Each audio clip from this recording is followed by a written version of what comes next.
The Pacific Ocean in November moves without reference to human time. The swells rise and fall in patterns formed thousands of miles away. The water is dark blue near the equator, almost black in certain light. In 1820, a position 2,000 nautical miles west of South America meant isolation of a kind that no longer exists. No radio, no aircraft, no satellite tracking. A ship could vanish and leave only questions. On November 20th of that year, the surface was calm. The wind was light. A vessel moved slowly across water that stretched unbroken to every horizon. The ship was 88 feet long, wooden, salt-darkened, 21 years old. It carried 20 men. It had been at sea for 15 months. The name painted on the hull was Essex. Nantucket Island lies 7 miles off the coast of Massachusetts. In 1820, it was the center of the American whaling industry. The island smelled of rendered blubber. Fortunes were calculated in barrels of oil. Boys grew up knowing they would go to sea. Most men on the island worked in some capacity for the whale fishery. It was not romantic work. It was industrial, dangerous, and profitable. Essex had departed Nantucket in August 1819 on what was expected to be a 2.5-year voyage. The ship had completed 6 previous voyages successfully. It was considered lucky by the crew. The route took it south across the Atlantic, around Cape Horn,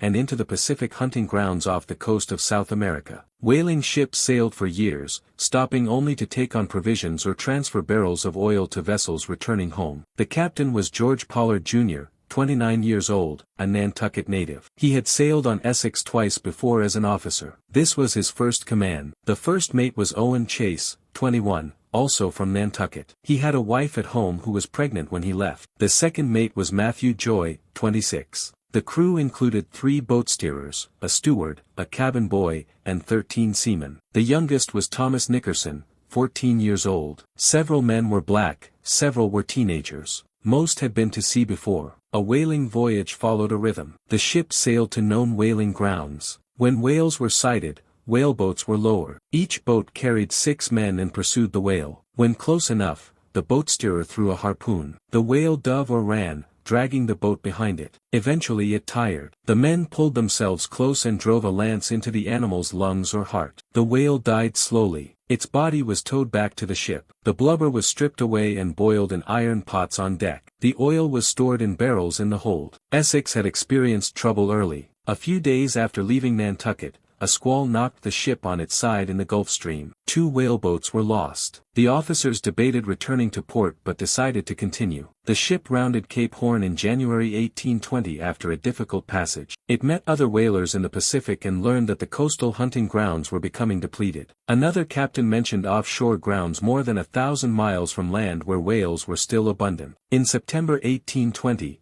Essex stopped at the Galapagos Islands for provisions. The crew captured more than 300 giant tortoises. The animals could survive for months without food or water. While hunting on one island, a crew member lit a fire that spread out of control. The entire island burned. One crew member jumped ship at a Peruvian port, leaving Essex with 20 men. By mid-November, the ship was hunting in waters far from any land. On the 16th, a whale surfaced directly beneath one of the whaleboats, damaging it. On the morning of the 20th, the lookout spotted whales at 8 o'clock. 3 boats were lowered. Pollard, Chase, and Joy each commanded a boat. Chase's boat harpooned a whale. The whale's tail struck the boat and split the hull. The crew cut the harpoon line and returned to Essex for repairs. The other 2 boats disappeared over the horizon, dragged by harpooned whales. Chase was on the deck of Essex repairing the damaged boat when someone noticed a large sperm whale lying motionless on the surface a quarter-mile away. The whale was facing the ship. It began moving toward Essex, swimming at the surface. It struck the bow. The impact rocked the ship. The whale dove under the hull and surfaced on the far side. It lay still, apparently stunned. Chase considered harpooning it but saw that its tail was near the rudder. If the whale thrashed, it could destroy the steering. He hesitated. The whale recovered, swam forward about 500 yards, turned,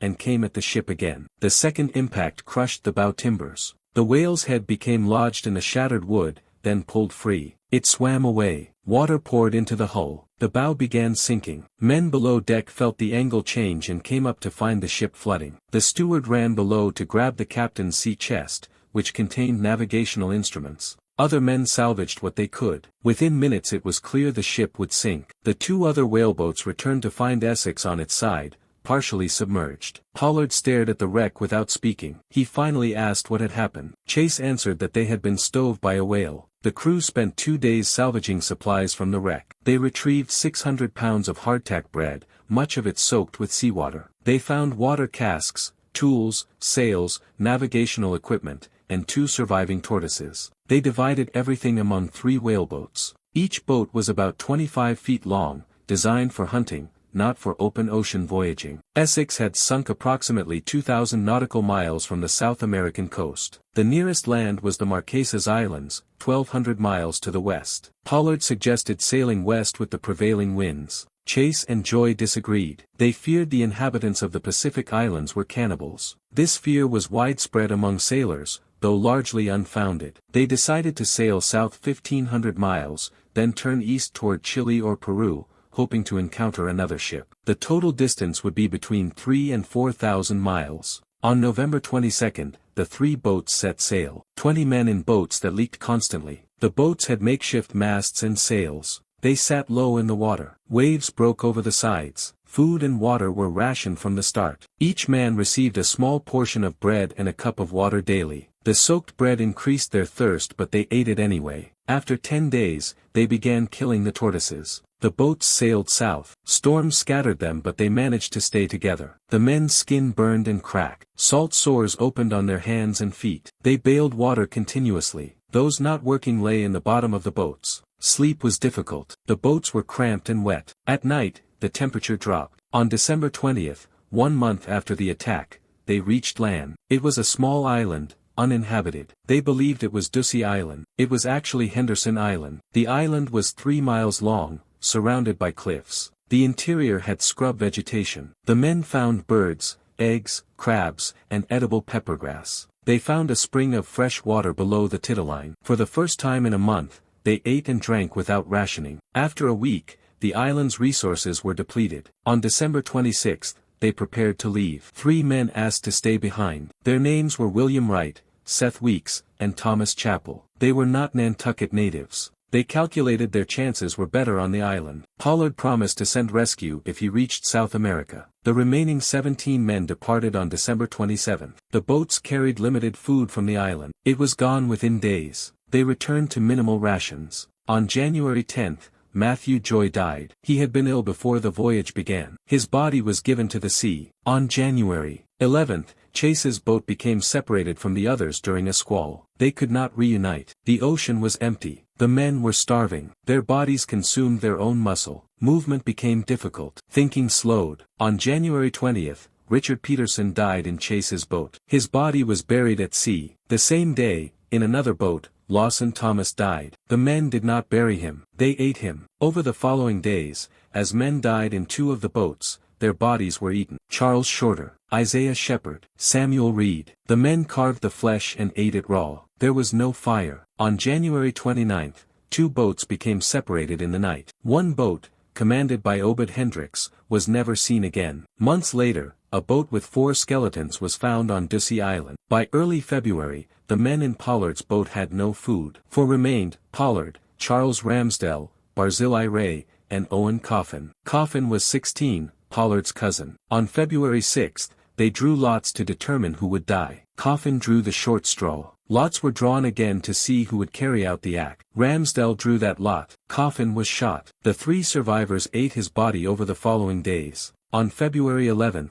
Ray died. Pollard and Ramsdell consumed him. In Chase's boat, Isaac Cole died on February 10. Chase, Benjamin Lawrence, and Thomas Nickerson ate his body. On February 18, 90 days after Essex sank, Lawrence spotted a sail. The ship was British, named Indian. The 3 men were too weak to climb aboard. They were lifted from their boat. That same day, Indian passed within sight of Masafuera Island, the island Chase had been navigating toward. On February 23, 93 days after the sinking, Pollard and Ramsdell were found by the Nantucket whaler Dauphin. They were lying in their boat, barely conscious, surrounded by bones. They were transferred to another ship and taken to Valparaiso, where they were reunited with Chase, Lawrence, and Nickerson on March 17. The commander of the U.S. Navy frigate in Valparaiso arranged for rescue of the 3 men on Henderson Island. An Australian trading vessel, Surrey, stopped at the island on April 9. Wright, weeks, and Chapel had survived on birds and crabs for more than 3 months.